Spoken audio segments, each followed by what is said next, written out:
for the cracks for him. Are you in agreement?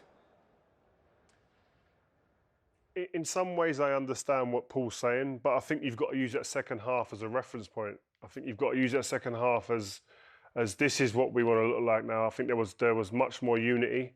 I think they were more connected as a team from back to front. The spaces wasn't as big as they were in the first half. They weren't as easy to play through, but I think these players, if anyone had any doubt, will these players run, hustle, and fight for Ollie? Yes, they will. They showed that in the second half.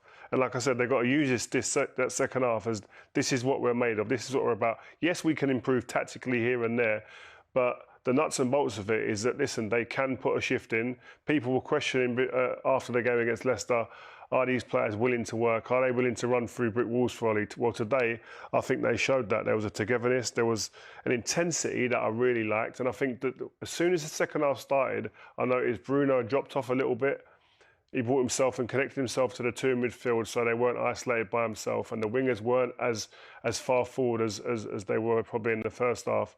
And those little nuances, those little details do change things. And I just think that at the end of the day, you go back to basics. They said that, go back to basics and just get the fundamentals right. First half, they came out, they weren't awake, they were asleep. Second half, it seemed like, yeah, they'd had a talk, but now they've got to bring that. There's no better game than that, like that, the way it finished there, to roll into a game against Liverpool at the weekend, where, as Scholesy said, they will have to be better, but that's a great starting point in that second half to continue from that. Did it help you bad back? It almost hurt my bad back because when the goal went in, I've almost rolled off the sofa.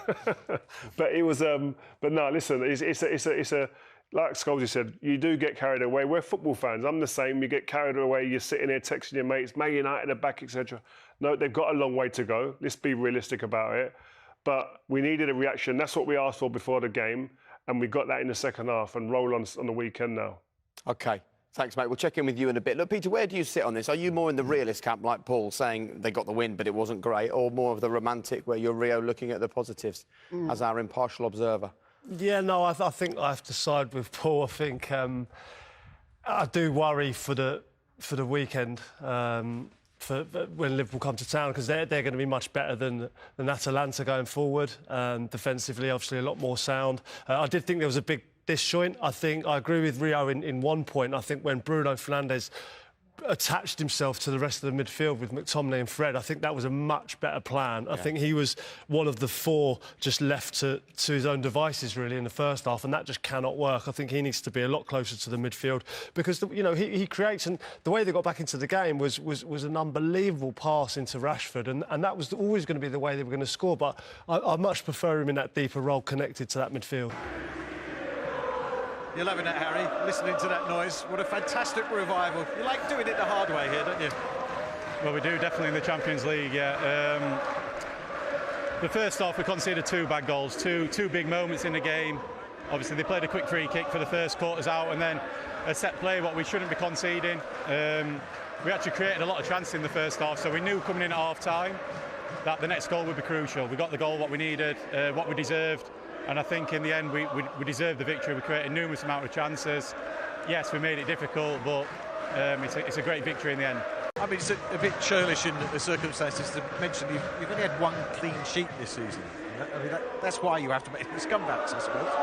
Yeah, of course, that's not good enough. That's not good enough for this club. We know we're working hard. We're working hard on the formula to be a lot more solid and a lot more... but like I say, it's about winning football matches. I think the last 3 or 4 games we've conceded far too many set plays. I think that's 4 in the last 4 games now. So that's something that we need to sharpen up on, because at the start of the season we was really good defending those. So yeah, it's fine margins, but we've got to do better. We know that that's not good enough for our club. Did we see a team that was playing for each other and the manager as well? Yeah, of course. Obviously, we're on a bad run the last 3 games. So at half-time, when you're 2-0 down at Old Trafford in a big game in the Champions League, we've shown great togetherness. Great togetherness in the dressing room at half-time. We got cheered and clapped off at half-time from these fans, so they made a big difference as well. They gave us that energy, they gave us that belief, and we got the result that they deserve. Thanks, Harry. Cheers, thank you. Yeah, nice finish from that man. We'll take a look at his goal before too long.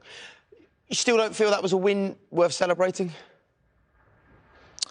Worth celebrating.